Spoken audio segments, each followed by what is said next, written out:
Buenas noches, bienvenidos a Crítica en 8, su programa de debate. Como ven, no soy Ricardo Asirón. Presento el programa de hoy debido a que el profesor Asirón se encuentra por motivos profesionales en la península, atendiendo precisamente a su estatus de catedrático de Universidad de La Laguna en periodismo. Un fuerte abrazo, profesor, y les recuerdo también a todos los televidentes de Crítica en 8 que Ricardo se reencontrará con ustedes después de Semana Santa. Otro apunte previo que quería realizar antes de comenzar este Crítica en 8 programa número 192.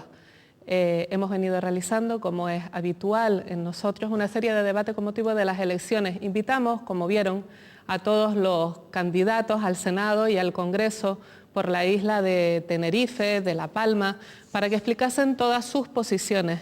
Es nuestra forma de reiterar el compromiso que desde Canal 8 tenemos con la información al servicio del ciudadano, siempre de carácter plural y objetiva. Desde Canal 8 queremos agradecerles el seguimiento que han tenido de esta serie de debates y sobre todo sus constantes muestras de apoyo y cariño al trabajo que venimos realizando.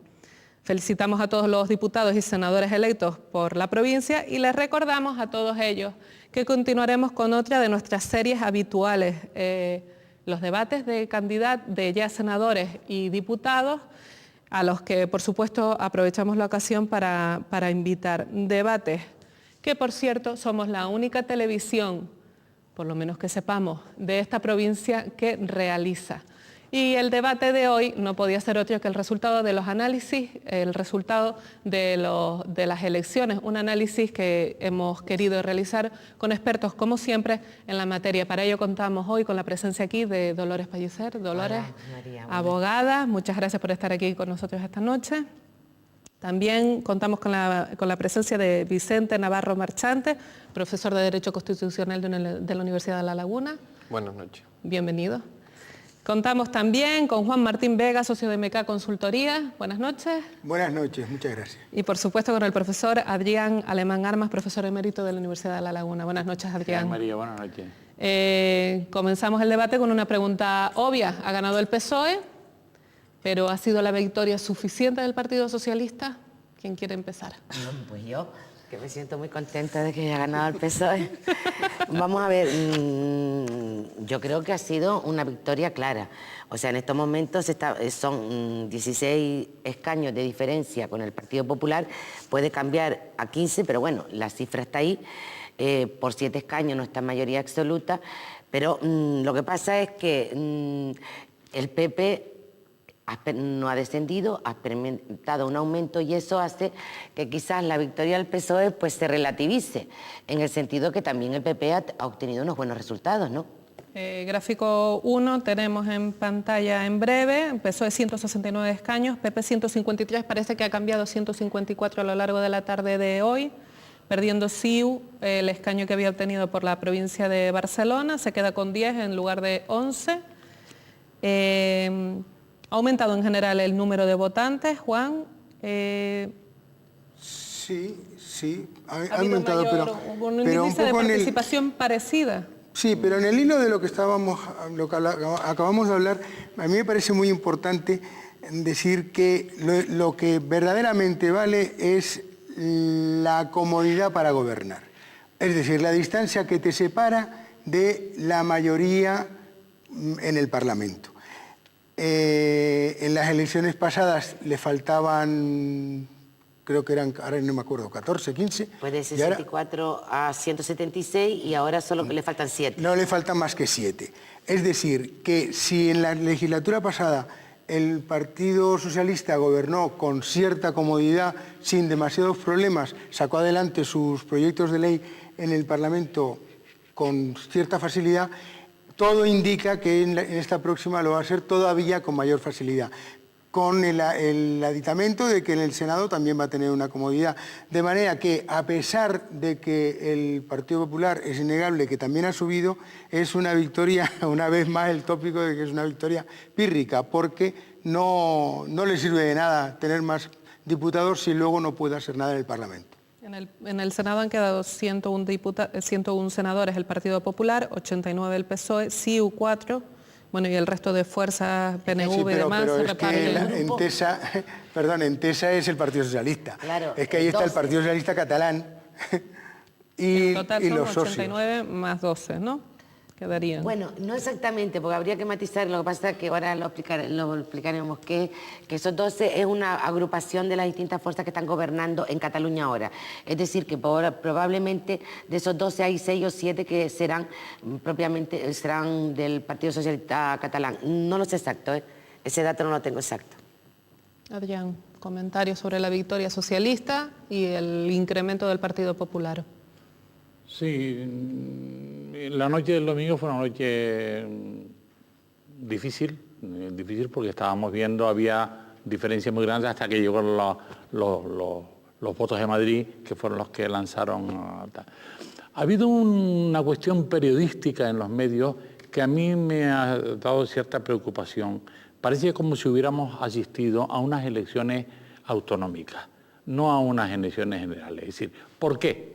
Porque se llegó a decir por periodistas cualificados que el Partido Socialista había ganado los votos de los radicales españoles. Claro, yo pensaba que había recibido los votos de los españoles, es decir, radicales o no radicales. No estábamos, porque habla del País Vasco y de los catalanes.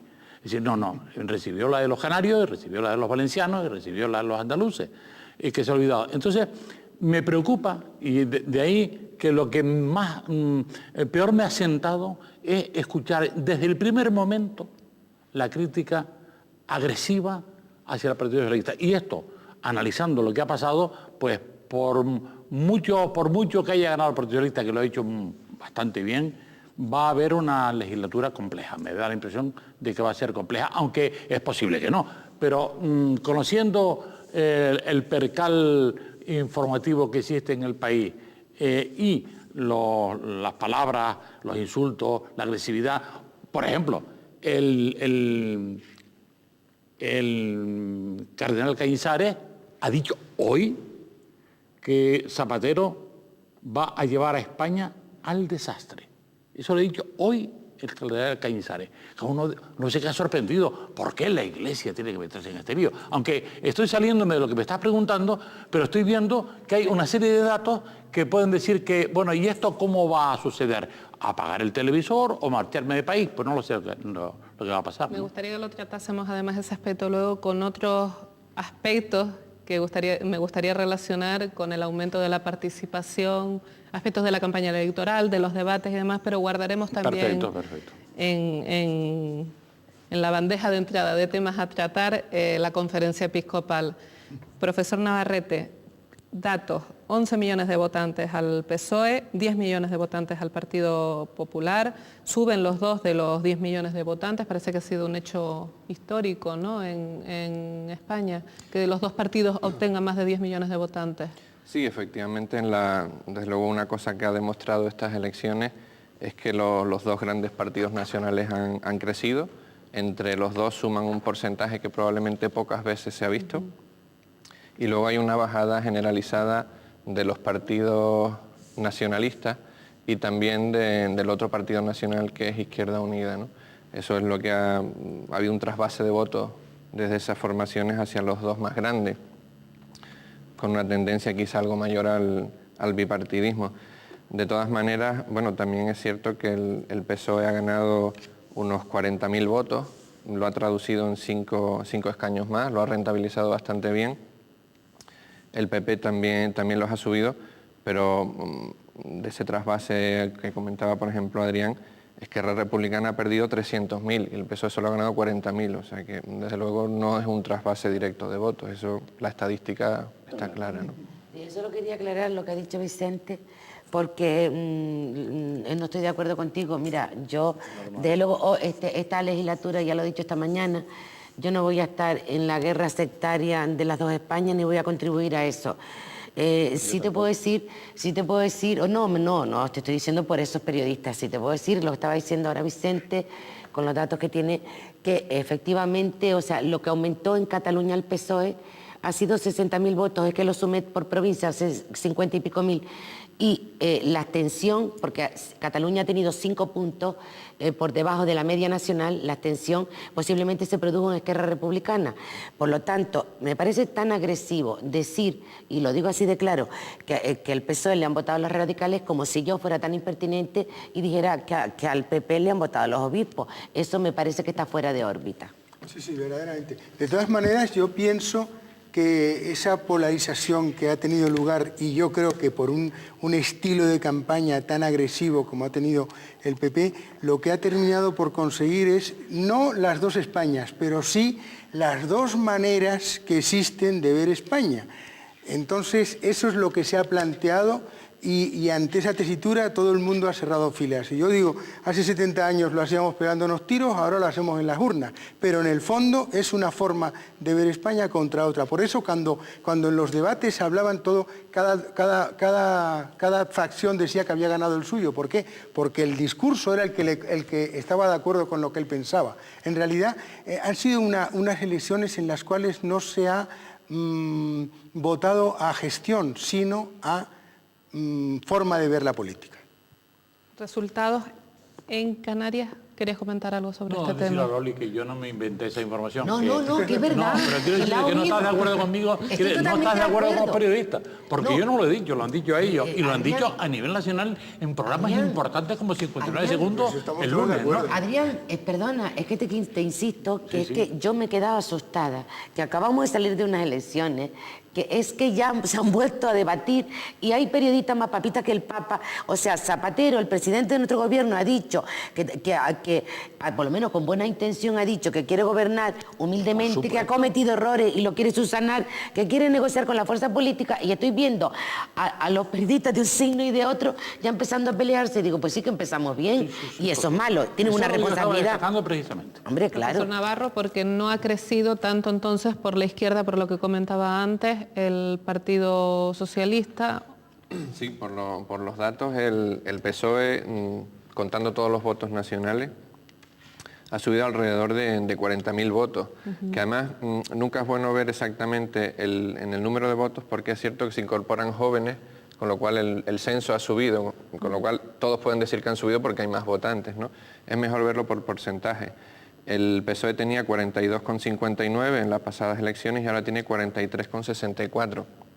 Es decir, la subida tampoco ha sido excesiva, ha subido efectivamente un poco. Más ha subido, por ejemplo, el Partido Popular en porcentaje de votos. La cuestión es que el PSOE, donde ha subido, lo ha rentabilizado muy bien. Ha conseguido traducirlos bien en escaños. Que es en lo que verdaderamente vale, ¿no?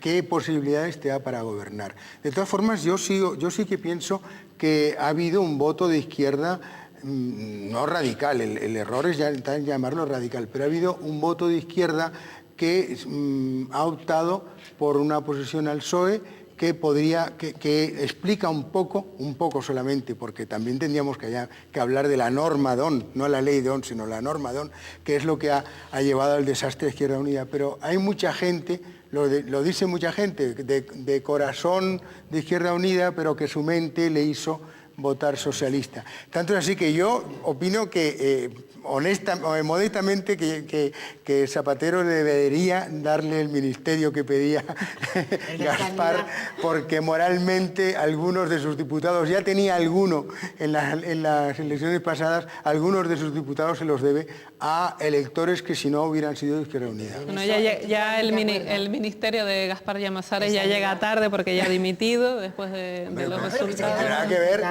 No, pero tienes razón, porque eso sí, o sea, la verdad que yo conozco muchos amigos míos que han votado, han dado un voto útil al PSOE, y bueno, eso lo sabemos por la tradición y por la cultura, los Bardén, no sé quién, Joaquín Sabina, o sea, lo estoy diciendo porque son personajes populares que han utilizado el voto útil, y la verdad que eso da pena, pero lo más pena nos da es que Izquierda Unida, con casi 1 millón de votos, solo se quede con 2, y por ejemplo, con, pues yo qué sé, ¿cuántos tiene Vicente? Cataluña tenga 10 o 11, es decir, que es un disparate, bueno, claro. ¿Cuántos votos ha tenido Coalición Canaria y cuántos diputados le ha dado? Coalición Canaria con 164.000 tiene 2.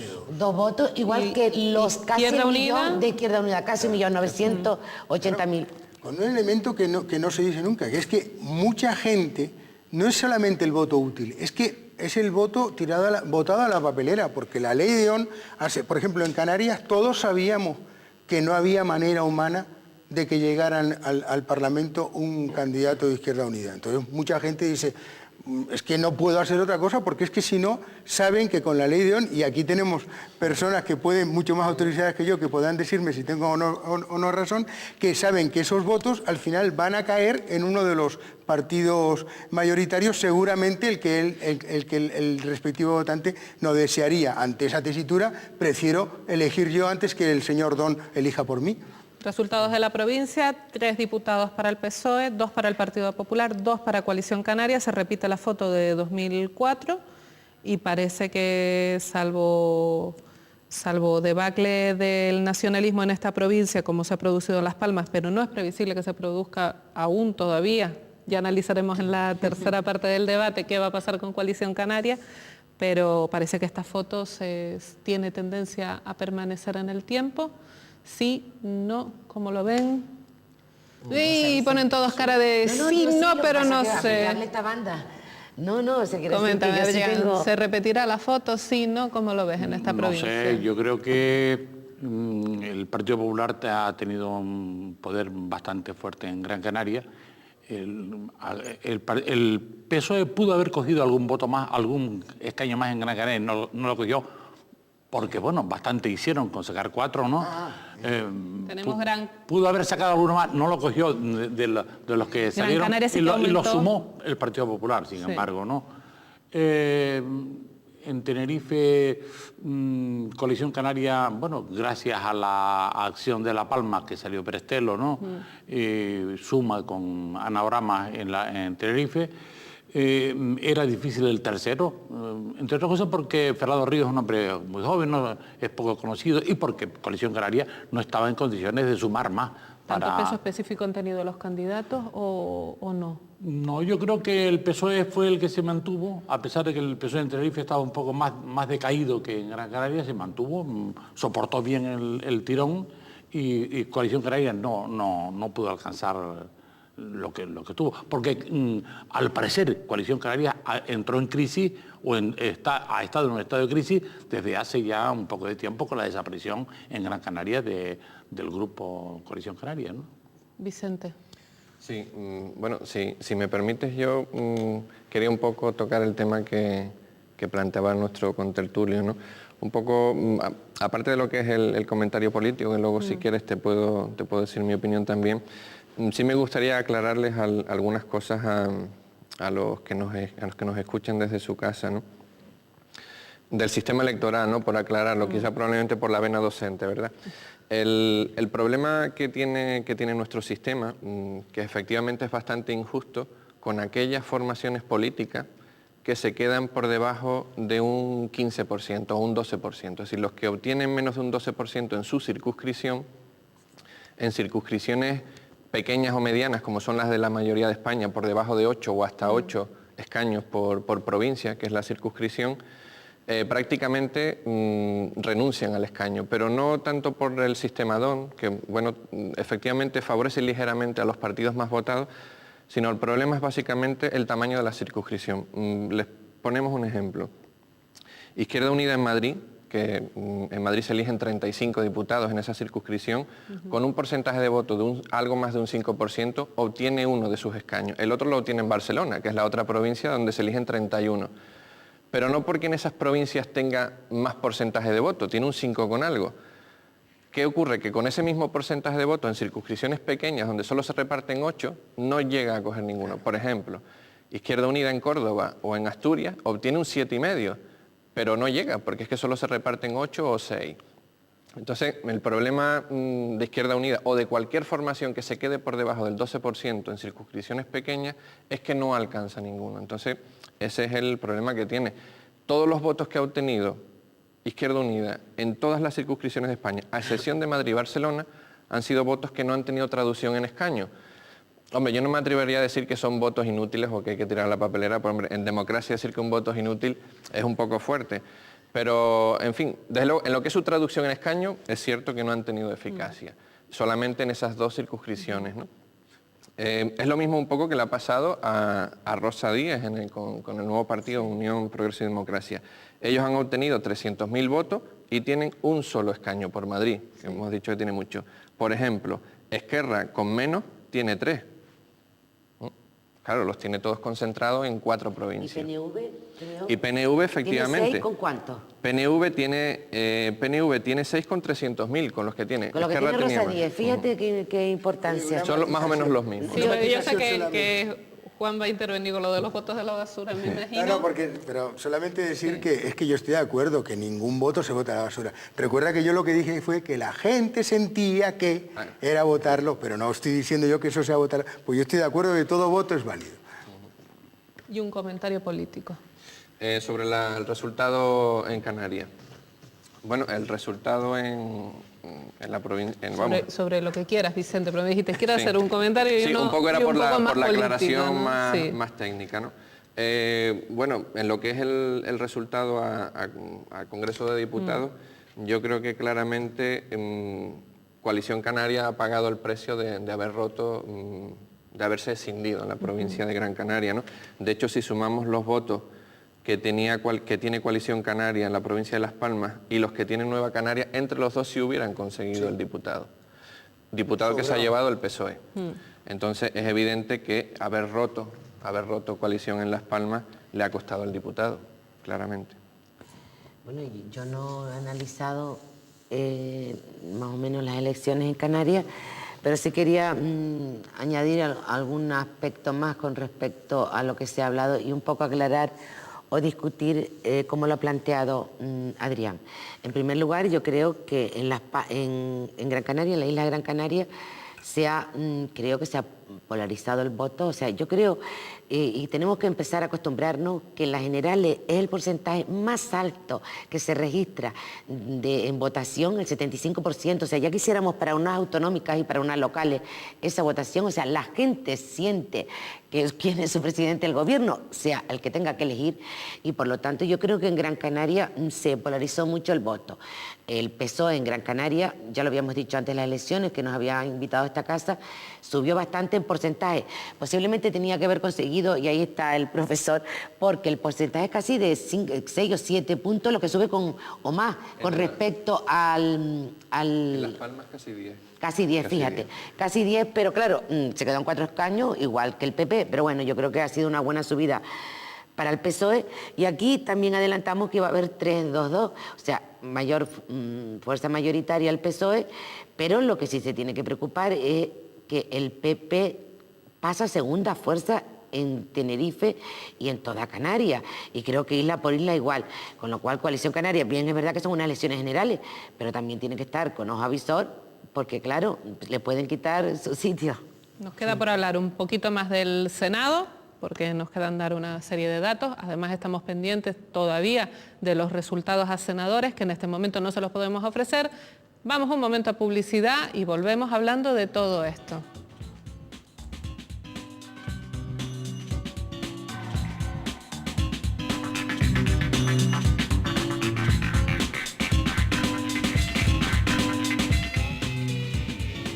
Estamos de nuevo aquí en el programa 192 de Crítica en 8, hablando de los resultados electorales. Nos quedamos en el Senado.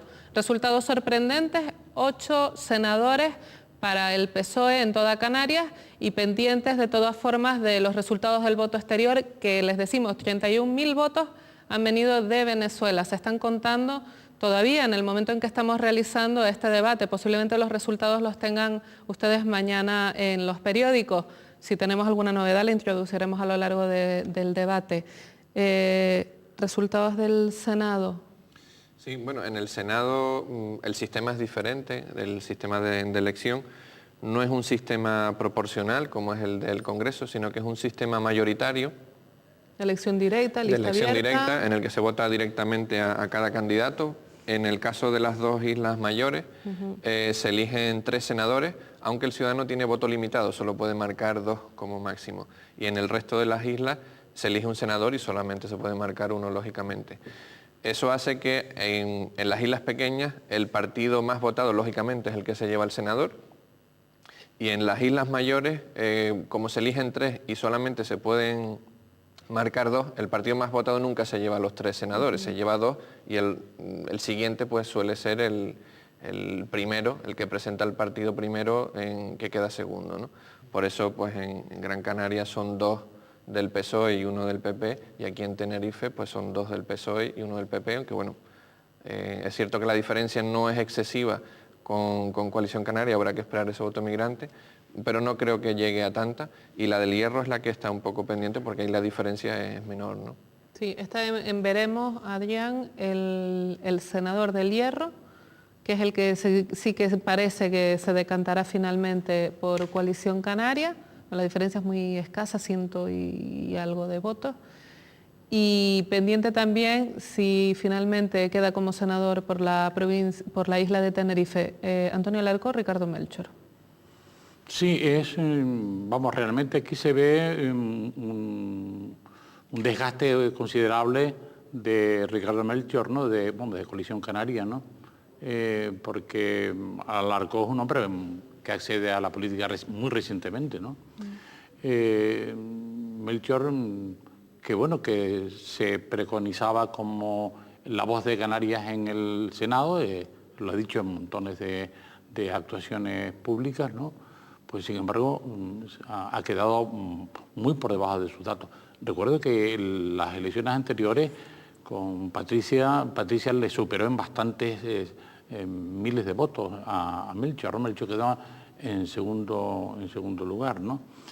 No sé, es muy difícil y ahora mismo lo que comentaba Vicente, que es bastante difícil que se pueda coger, Coalición Canaria pueda coger ese senador por Tenerife, aunque bueno, todo es posible, nunca, no podemos sacar la bola de cristal para saber si esto va a ser o no, pero al parecer puede perder solamente uno, que es el del Hierro, ¿no? Bueno, yo con respecto a este tema quisiera plantear 2 cuestiones. Una es el tema de las votaciones al Senado, que efectivamente, y como dice Vicente, normalmente el partido mayoritario se lleva a los senadores y la segunda fuerza se lleva el tercer senador. Esto ocurre muchas veces y a veces también ocurre lo contrario.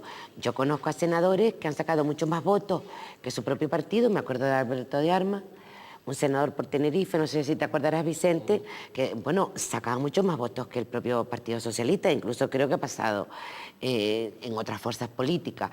Bueno, estos son casos excepcionales y bien es verdad que influye también el partido. A mí verdaderamente me ha sorprendido lo de Ricardo Melchor, honradamente, porque es un hombre que yo creo que es bastante querido, vamos, esa es la idea que tengo yo, en amplios sectores de la isla, es decir, ha sacado una mayoría relativa en el Cabildo y la verdad me ha sorprendido. Yo me creí que iba a sacar el senador como por su personalidad, precisamente al margen de que su partido quedara como tercera fuerza política. Y dicho esto, sí quisiera decir que hemos estado charlando fuera de camerino todos los cuatro que estamos sentados hoy en esta mesa referente al tema del voto por correo, y que si en un momento determinado podemos hablarlo, porque claro, no sabemos lo que va a pasar mañana, pero es lo que se tiene que cambiar el sistema del voto por correo mediante los consulados. Bueno, ya, esto si quiere lo sacamos en otro momento, pero yo creo que lo mismo que un peruano que está afincado en España vota en el consulado en Madrid, pues mira, tendremos que poner en marcha nuestros consulados para las votaciones y si es preciso que se trasladen a distintos centros, ¿no? Pero yo creo que este sistema es un poco... vamos, un poco serio. Sí, hablamos del voto por correo, tomo nota, y hablamos luego del voto por correo. Juan, entonces, una pregunta respecto al tema de Ricardo Melchor. Es que se planteaba que él tenía que estar por encima de la marca, que era Coalición Canaria, y no ha estado por encima de la marca, que es Coalición Canaria.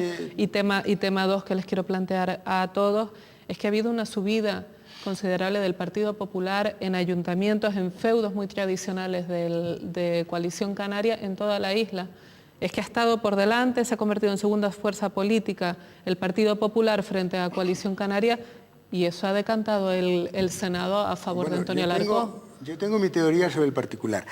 Coalición Canaria está dando un discurso contradictorio continuamente, porque por un lado dice que Coalición Canaria, y yo pienso que es verdad, es la voz de Canarias, en Madrid, en el Parlamento, en el Senado, y que gracias a eso se consiguen cosas. Pero por el otro lado, y a la misma vez, están siempre diciendo que no se consigue nada porque el gobierno de Madrid es injusto con Canarias y demás. Eso el electorado lo asume. O sea, ¿cómo es eso? ¿Es verdad o no es verdad? Y al final esa contradicción en el mismo discurso, esa contradicción interna, hace que la gente tienda, como se ha visto, a buscar a los que verdaderamente tienen poder en Madrid, es decir, los dos partidos grandes. No me gusta lo que estoy diciendo, pero eso es lo que creo que está ocurriendo. Y verdaderamente el Partido Popular, siento que en Canarias ha tenido unos resultados inesperados. Primero, nadie esperaba, no se dice, pero en la provincia, en la circunscripción oriental, se ha mantenido. O sea, se ha mantenido, solamente ha perdido 8.000 votos, que en estos términos son mínimos. Y en la otra, en nuestra provincia, pues ha aumentado. Y sobre todo, como tú acabas de comentar, en circunscripciones pequeñas que normalmente son propiedad o han sido campos de coalición. Puede ser también que coalición ha dejado un poco ir en la campaña, es posible que porque no se entiende cómo, qué sé yo, en la Orotava, por ejemplo, el PP tenga muchos más votos de coalición. Pues yo sí lo entiendo perfectamente y yo creo que los ciudadanos son muy inteligentes. No, pero no, lo digo en serio, no porque no sean inteligentes por no votar a Coalición Canaria, no. Estamos eligiendo a un presidente del gobierno y a un gobierno que va a regir los próximos 4 años en España, y serán dos políticas diferentes, una política social, la otra podrá ser otro tipo de política. No voy a entrar ahora en ese debate, pero está claro que los ciudadanos son inteligentes. Entonces, bueno... Es lo que yo he dicho, ¿eh? No. Entonces, inteligente en el sentido de que, claro, era lógico que se votara, o al PSOE o al PP. El PP ha subido a costa de Coalición Canaria, pero es que Coalición Canaria podrá tener las autonómicas, en las locales, pero claro, estamos hablando de 4 años de gobierno, y yo creo que eso es importante, ¿o no? Ha perdido 709 votos en concreto en la Orotava, según unos datos que tengo aquí, y 1.267 votos en Los Realejos, que se van en parte a los 763 que ha obtenido, 763 votos más que en las anteriores elecciones, el Partido Popular, y 1.836 en Los Realejos. Adrián. Sí, bueno, yo realmente el sorprendente no es, porque al fin y al cabo los dos partidos que han existido siempre, que es la izquierda y la derecha, y perdonen que no quiero tampoco entrar en este detalle, el Partido Popular, al Partido Popular se le restaron votos para que se fuera a Coalición Canaria, porque al fin y al cabo Coalición Canaria ha sido un partido con tics de derecha, no tics de izquierda. Lógicamente hay una cantidad de votantes que se han ido a Coalición Canaria a lo largo de 20 y pico años, un partido reciente, un partido joven. Alianza Popular, el Partido Popular, toda la herencia anterior viene de muchísimo tiempo, de la otra España, ¿no? Es decir, la Coalición Canaria se engendra en los últimos 25 años. Entonces, bueno, es fácil que el desagüe se rompa y que se vaya en un momento determinado. Lo que tú decías, Loli, lo que tú decías, estamos eligiendo al presidente del gobierno de España, no estamos eligiendo al presidente del gobierno de Canarias ni al alcalde de la localidad. Entonces, es lo que digo desde el principio, no estamos en unas elecciones autonómicas y municipales, estamos en unas elecciones generales. Y eso hay que tenerlo muy presente a la hora de ver las estadísticas, ¿no? Sí, pero hace 4 años también eran, hace 4 años tampoco eran autonómicas y los resultados fueron distintos. Es decir, que el discurso de Coalición Canaria está perdiendo eso valor. También es verdad. No fueron muy distintos, No, pero de todas formas yo en eso le doy la razón que efectivamente Coalición Canaria se tiene que plantear, o sea, yo no soy quien, pero bueno, está claro que le está comiendo terreno el Partido Popular en Canarias, o sea, además por isla. Entonces yo creo que, bueno, eso ya es una cuestión que ellos tendrán que reflexionar y solucionar. Desde luego, con los datos que estamos manejando es comparando las anteriores generales con las actuales, por supuesto no con datos de las elecciones autonómicas o locales. Yo creo que lo que le ha pasado a Coalición Canaria no es una excepción nacional, es decir, todos los partidos nacionalistas de toda España en esta ocasión, en el 2008, han bajado, a excepción del BNG, que mantiene su cuota, Todos los demás partidos nacionalistas, todos, pero todos, incluida CiU, también ha perdido. Sí, ha perdido porcentaje de voto y número de votos. Todos, absolutamente, unos más y otros menos, pero todos han perdido. El BNG, ya les digo, es el único que se mantiene. Con lo cual, bueno, parece que sí ha habido en esta ocasión, en estas generales, una mayor bipolarización, ¿no? La gente ha visualizado más que se estaba jugando entre Zapatero y Rajoy más que en otras ocasiones. Hablaremos de esa consolidación del bipartidismo en España y el deceso de los nacionalismos, pero antes, voto por correo, Loli. Bueno, vamos a ver, estamos a punto de saber mañana, pues creo que son, que me corrijan, 30.000 sobres. 31.000 votos. 31.000 votos que han venido por correo del extranjero. Posiblemente el 80 o el 90% será de Latinoamérica, me imagino que de Venezuela principalmente, sí. Pero bueno, pues también algún argentino, no lo sé, uruguayo, incluso algún europeo, ¿por qué no? Entonces, bueno, siempre se levanta una gran polémica con este tema. El voto por correo consiste en mandar las papeletas con una fotocopia de tu carnet de identidad y meterlo en correo. ¿Qué ocurre? Bueno, ocurrieron cosas como que hace años acusaran, bueno, esto es un tema que está en los tribunales, que todavía no se ha resuelto, de que en Galicia, incluso me acuerdo que fue una cuestión muy debatida, que al PP de Galicia, a Fraga, le habían votado muertos, ¿te acuerdas? Este tema está así que todavía en los tribunales. Bueno, esto quiero decir que, claro, es un tema que siempre, o sea, se pondrá la mejor voluntad del mundo, pero siempre habrá sospecha, o sea, aunque la gente lo haga con buena fe y se intente lo mejor, o sea, yo no estoy aquí hablando porque todos estamos hablando sobre la presunción de inocencia, pero claro, es un voto ahí que no es tan controlado como cuando tú lo presentas personalmente en una urna. Entonces, Vicente, charlando antes de entrar en el debate, hablaba de una teoría que es el sistema italiano, que ahora lo va a comentar él, que es la circunscripción única, pero yo incluso más que la circunscripción única era partidaria de España, con los medios que tiene y abriendo continuamente consulados y embajadas por todo el mundo. Yo creo que en el momento de las elecciones, bueno, en Caracas hay un consulado, pero bueno, se puede organizar de manera que unos funcionarios del consulado puedan ir a Apure, puedan ir al estado de Mérida, en fin, yo sé que no todo el mundo se puede desplazar a Caracas, pero buscar soluciones, y yo creo que lo más limpio, y para acabar con esta historia, sería que delante del cónsul de tu país, el diplomático, el que representa a tu estado en el país donde está, meta el sobre en la urna. Sistema italiano. Sí, bueno, hay dos cosas que me gustaría aclarar con eso. Muchas personas a lo mejor no tienen claro cómo funciona el voto por correo de los extranjeros, ¿no? De los españoles que están fuera. Cuando un español vota en España por correo, porque el día de la elección no va a poder estar en la urna, debe dirigirse a correos él personalmente, identificarse y solicitar el voto. Con tu DNI. Con tu DNI. La comisión te manda los votos, el cartero te los tiene que dar personalmente a ti, te los lleva a tu casa, de forma gratuita también, y luego puedes ir tú, es cierto que también puedes enviar a una persona, está autorizado, pero tú ya has tenido un contacto y tienes suficientes garantías, mientras se haga en España. La cuestión es que cuando se hace fuera de España, esas mismas garantías, porque no entra en funcionamiento el servicio de correos español, pues no tiene esas mismas garantías y bueno, hay cierta sospecha de que no es lo suficientemente transparente. Simplemente yo creo que eso es lo que hay que decir, no es suficientemente transparente en todos los casos.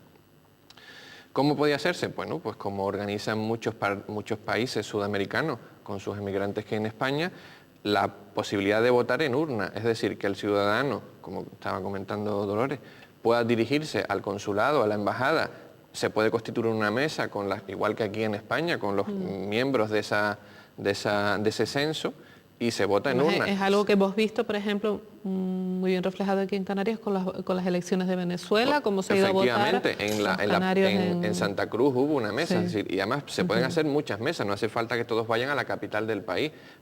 Eso es la embajada, pero luego también están los consulados repartido por todo el país, con lo cual, hombre, yo pienso que España, que presume ser la cuarta potencia del mundo, no debe escatimar un pequeño esfuerzo en ese tipo de cuestiones, y yo creo que debe hacerse.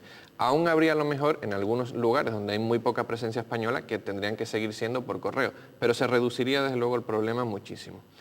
Eso por un lado. Luego otra cuestión es que esas personas, de alguna manera también se plantea ¿de qué manera siguen vinculados esos emigrantes que están fuera a una circunscripción en concreto de España? Es decir, al municipio del que salieron a lo mejor hace 40 años, probablemente sí siguen vinculados con España y es cierto que deben seguir participando en los asuntos españoles, pero directamente lo de una circunscripción en concreto, o quizás, como hace Italia, todos esos votos de los italianos emigrantes van a una única circunscripción de ciudadanos en el exterior y eligen su diputado.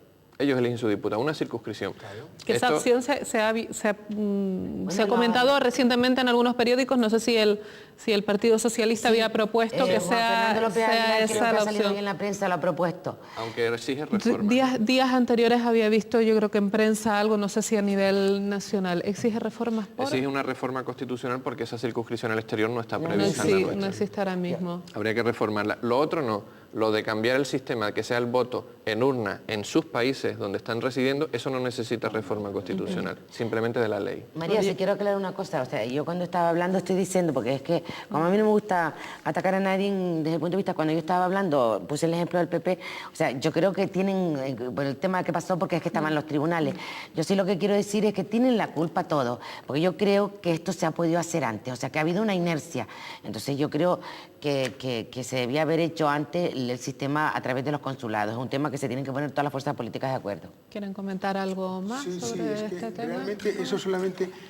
es incidir sobre ese problema. Es que verdaderamente es muy importante, porque es la manera, la circunscripción única, aunque exija una reforma constitucional, pero es la manera de respetando los derechos de esas personas que son españolas, son ciudadanas y tienen derecho al voto, pero no hacer que puedan de alguna manera influir en unas realidades territoriales que desconocen, porque todos sabemos en países donde ha habido una fuerte emigración nuestra, ahora hay gente que son españolas con todos los derechos y nadie se lo va a discutir, pero que muchas veces no han pisado España jamás, más allá de la embajada,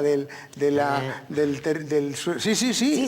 En Venezuela todos conocemos, porque claro, hijos, nietos, y entonces son gente que están decidiendo o interviniendo en realidades de Canarias o de Asturias o de donde sea, sin haber estado nunca. Entonces, la forma es que se conformen, porque tienen sus derechos, así un representante que va a defender sus derechos en el Parlamento, sin necesidad de inmiscuirse en otras realidades, ¿no? Bueno, pues nos vamos a ir de nuevo, un momentito a publicidad y seguimos hablando ahora de cara a futuro.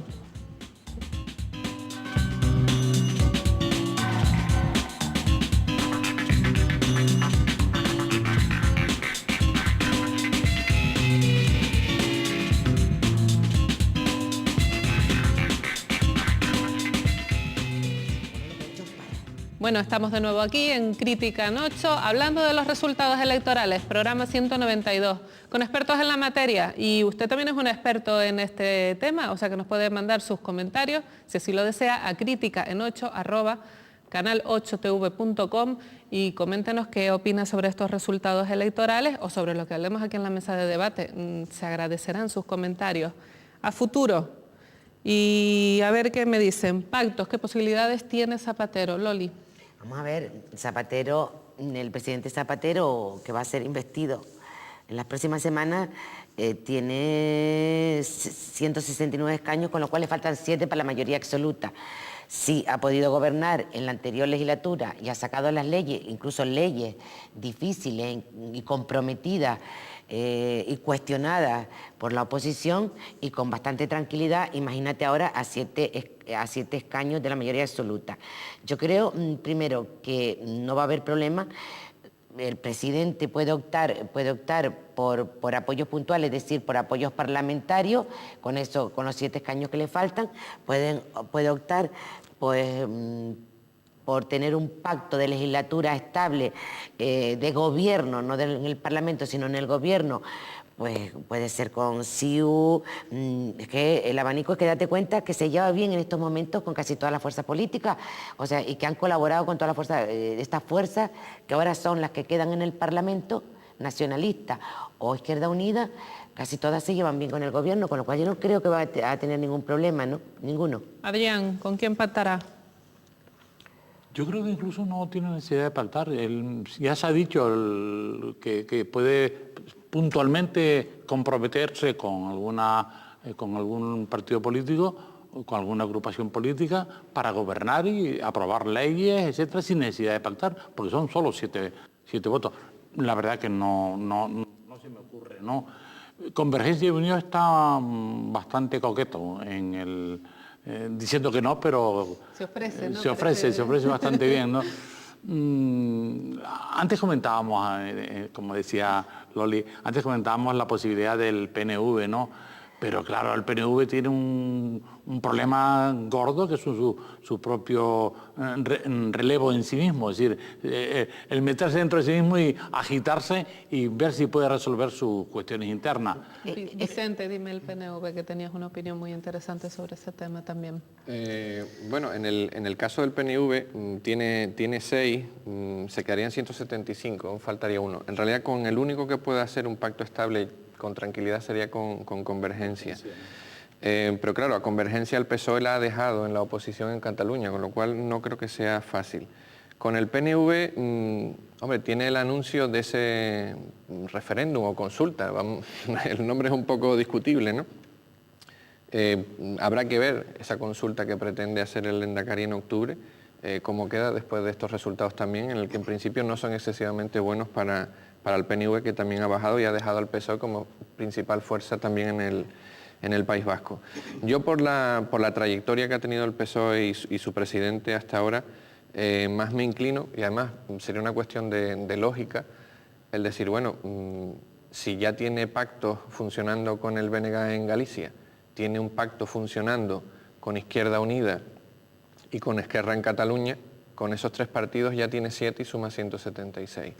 Yo creo que eso puede ser una posibilidad, pero tampoco creo que sea un pacto estable, sino que negociará, como ha venido haciendo con ellos, puntualmente las leyes, y sin descartar tampoco que algunas las pacte también con PNV, con Convergencia y con Coalición Canaria, como ha venido haciendo hasta ahora. Y con Coalición Canaria, como ha venido haciendo hasta ahora, Juan.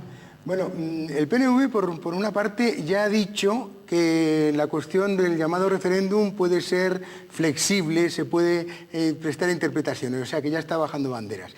En cuanto a CiU, ya han tenido acuerdos parlamentarios a pesar de estar en la oposición en Cataluña, de manera que tampoco es óbice. O sea, todo indica, a mi modo de ver, que Zapatero podría jugar a lo mismo que jugó la vez anterior, a aunar criterios. Pero realmente quien va a marcar el futuro es el Partido Popular. Si el Partido Popular asume su papel de oposición constructiva, de un partido conservador como necesita España, y en momentos en que parece que estamos entrando en una crisis, sería lo más conveniente. Si el Partido Popular toma el camino otra vez de la crispación y de estar con la condena continua y de agarrarse a 4 temas virulentos y no soltarlos, y permitir que algunas voces mediáticas con cierta cobertura digan barbaridades, pues entonces esta legislatura próxima pues va a ser, como decía Adrián, compleja y no la más adecuada a los problemas que vienen. Claro, pero a Rajoy tampoco le ha ido tan mal, ha subido en votos. Sí, y ahora... sí, pero no gobierna, ya son 2 elecciones. Perdón, yo me gustaría decir lo siguiente, para matizar. Yo creo, francamente, que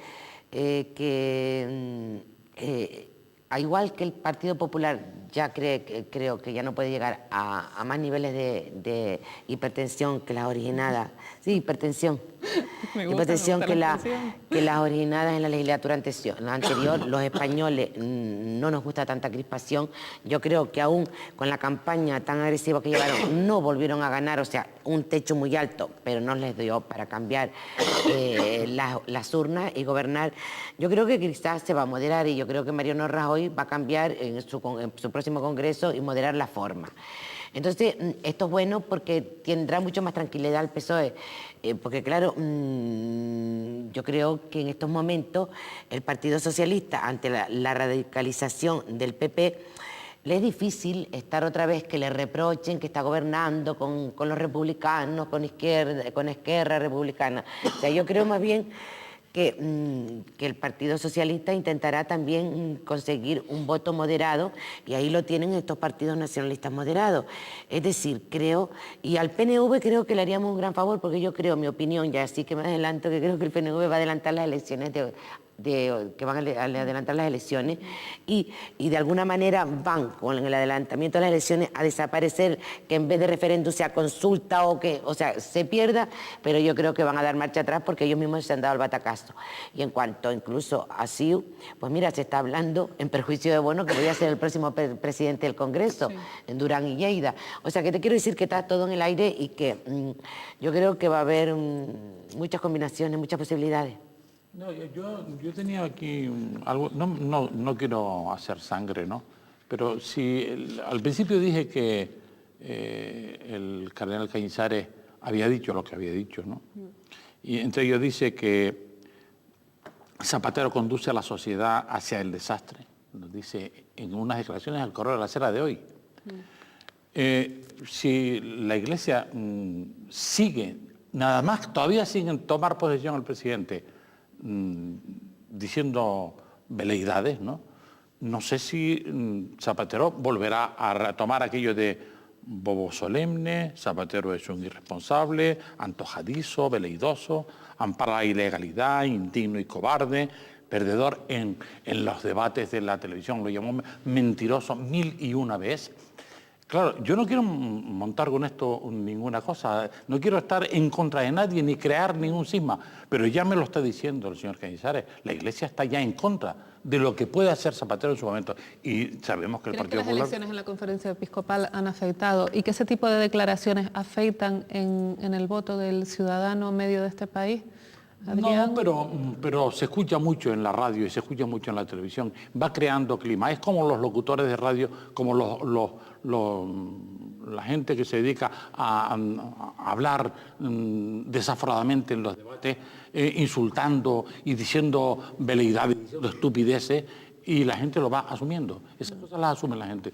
No creo que influya en los votos, pero influye en el carácter de las personas. Cosas que hayan podido afectar a la campaña electoral, aparte de este, Juan, debates de televisión... Dejaste en el aire algo que vamos, es que tú dijiste, es que esa actitud del Partido Popular no le ha ido mal. Perdóname, sí le ha ido mal. Han perdido las elecciones. Han perdido las elecciones. El hecho de que hayan subido, eso les satisfará a ellos mucho, pero sí les ha ido mal. Y todo indica, o sea, todo tiene que indicar que si siguen así, les seguirá yendo mal. O sea, ¿No crees que el mensaje que han enviado ha sido todo lo contrario? O sea, por eso lo planteaba, ¿no? Nos ha ido bien los resultados, hemos subido, hemos... ¿Sabes? El tópico es que en las elecciones todos los políticos dicen que han ganado. Eso pueden decir lo que quieran, podrán vender a sus electores satisfacción así, pero lo cierto es como yo empecé en este debate. Aquí se va a llegar al Parlamento y gobernar. Todo lo demás es perder el tiempo. El PP quería gobernar y no gobierna, por lo tanto no le ha ido bien, le ha ido mal. Paulino Rivero decía en la prensa de hoy que no nos consideren muertos. Sí. Bueno, no están muertos, obviamente, ¿no? Pero han perdido un montón sí, con todos los respetos, vamos. Quiero decir que palabras se pueden decir todas las que se quieran, pero la realidad es que el Partido Popular perdió las elecciones y el Partido Socialista las ganó. Una cosa, estaba planteando una pregunta sobre qué ha podido influir en los votos en esta campaña electoral. Bueno, yo creo que precisamente por todo lo que están apuntando mis compañeros, el voto ya estaba muy definido. Ha sido, yo creo honradamente que ha sido la legislatura más agresiva y más dura que un presidente ha tenido que soportar y que hemos tenido que soportar todos los españoles. Yo espero que no se repita. Por lo tanto, el voto estaba muy definido y las posturas muy definidas. Entonces, yo creo que eso no es bueno y que hay que ser mucho más flexible y que esto espero que no vuelva a ocurrir. Y por lo tanto, yo creo que en cuanto al tema de la Iglesia, yo creo que los votantes del Partido Socialista ya sabían la actuación de la Iglesia e incluso es posible que alguno que se va a abstener se haya enfadado por tanta intervención de la Iglesia Católica, que se supone que es de todos, ¿no? Y que es solidaria. Y en cuanto a ETA no ha influido, yo creo que el atentado de ETA no influyó para nada, es decir, fue una circunstancia que incluso muchos los españoles estábamos asustados por si había un atentado de ETA. Y en cuanto a los debates, pues es posible que haya cogido algún indeciso. Los debates, aquellas personas que no tenían clara todavía o definido su voto, es posible que el debate en un porcentaje pequeño haya podido influir, los debates. Vicente. Bueno, yo creo que una reflexión que se puede hacer y que los que nos escuchan quizás les pueda servir es que en España el CIS, que hace los estudios sobre posición política de los españoles, hace una pregunta, una de ellas muy interesante, que es, le preguntan a la persona encuestada que se sitúe entre el 0, que es la extrema izquierda, y el 10, que es la extrema derecha, que esa persona se sitúe políticamente en esa franja. Es muy interesante ver cómo el 70% de los españoles se sitúan entre el 4,7 y el 5,2, es decir, en la zona centro ligeramente escorada hacia la izquierda. Quiere decir que ese 70% es el que te hace ganar las elecciones, está clarísimo, porque es el porcentaje mayor de voto que hay. Si el PP hace un discurso de derecha, pero no consigue atraerse a ese electorado de centro, no modera su discurso, no gana las elecciones, es así de claro. Es el que hace discurso de centro el que se lleva las elecciones. Pero los datos son esos, ¿no? Situación a futuro también, consolidación del bipartidismo en España, bajada de todos los nacionalismos, pero con los matices que hemos comentado también antes, desaparición de Izquierda Unida. Juan. Bueno, yo sobre ese particular creo que es imperativo la reforma electoral. De una manera tranquila, dentro de la Constitución, dentro de las normas que la misma Constitución contempla para ser reformada. No sé si la ley electoral necesita alguna reforma constitucional para eso, pero lo que no puede ser es que lo que tan certeramente nos describía Vicente siga ocurriendo. Tiene que buscarse una manera de protección a las minorías, porque si no se va a tender a ese bipartidismo que no es bueno, porque la voz de las minorías tiene que oírse de una manera siempre, lógicamente, democrática y parlamentaria, todo lo que ustedes quieran, pero tiene que poderse oír, porque es la única manera de que todo el mundo sienta que puede participar en política, que es el ideal. Adrián. Hombre, yo creo que si en este país no nos hemos puesto de acuerdo, o no se han puesto de acuerdo los partidos, para resolver el dilema enorme del Poder Judicial, que está sin resolver en tres cuestiones, difícilmente se van a poner de acuerdo para perder la oportunidad de ganar. Entonces, perder la oportunidad de ganar es renovar reformar la ley de esto, y me parece difícil que se pueda producir de momento, ¿no? La reforma electoral. Izquierda Unida, ¿alguien me comenta algo sobre lo que están hablando de la desaparición de Izquierda Unida? ¿Lo ven? ¿No lo ven? No, vamos a ver, yo creo que es difícil la reforma del sistema electoral, pero yo creo y quiero pensar que van a existir las minorías. Y además, yo espero que a medida que se vaya calmando este clima de bipolarización, que yo creo que estoy convencida que no va a ocurrir en esta próxima legislatura, que Zapatero llevará los temas y además quizás las leyes más controvertidas ya las ha sacado, con lo cual yo creo que va a ser una legislatura, espero, relativamente tranquila. Mariano Rajoy, que intentará ganarse el centro, porque sabe que ya no puede arañar más votos de la derecha, con lo cual va a ser tranquila. ¿Esto qué supone? Que cuando vuelve la tranquilidad, ya los partidos pueden tener su caldo de cultivo, es decir, los pequeños partidos vuelven a tener su estatus, ¿no? Entonces yo creo que ha sido la situación. Entonces yo espero que sí, por el bien de las minorías, que se calmen las cosas y tengan otra vez su lugar. ¿Y la famosa refundación de Coalición Canaria o del nacionalismo en Canarias? Bueno, si me preguntas a mí... Pregunto a la mesa, pero... Vale. Pregunto a la mesa, pero me quedo contigo, venga. Lo que Coalición Canaria yo creo que ha visto es que haber dividido el partido en Gran Canaria, o sea, haber salido al sector de Román Rodríguez, ya de entrada le ha costado el diputado que tenía en Las Palmas. En las autonómicas tuvo un resultado bastante pobre también, de los 15 de Gran Canaria solo obtuvo 1, con lo cual es bastante pobre. Y, hombre, electoralmente parece que vuelve a quedar reducida Coalición Canaria a lo que eran las AIC, que es ATI y API, ¿no? Bueno, los herreños también están un poco como satélites. Con una bajada importante de votos ha bajado en votos, pero es cierto que también ha mantenido dentro de unas generales, ¿no? Que, bueno, el voto ahí no es exactamente igual, el mismo comportamiento que en las autonómicas. Con lo cual, bueno, supongo que eso puede hacer reflexionar a muchos, ¿no? Han visto que Nueva Canarias con Coalición Canaria habría sacado ese diputado y quizá de aquí a las próximas autonómicas podemos ver algún tipo de movimiento dentro del nacionalismo canario con alguna operación de fusión, porque saben que es la única manera de mantener una cuota de poder importante, ¿no? Ese movimiento lo niega hoy mismo en los medios de comunicación Nueva Canarias, ¿no? Pero no lo niega Román, te voy a plantear una cosita, lo niega porque Coalición Canaria quiere un pacto con Nueva Canarias sin Román Rodríguez y Román Rodríguez quiere un pacto con Coalición Canaria sin ATI, entonces... Por eso es rizar el dime. rizo y es muy difícil que esas cosas se puedan producir, por lo menos ahora mismo están como los perros antes del ataque en una pelea, ¿no?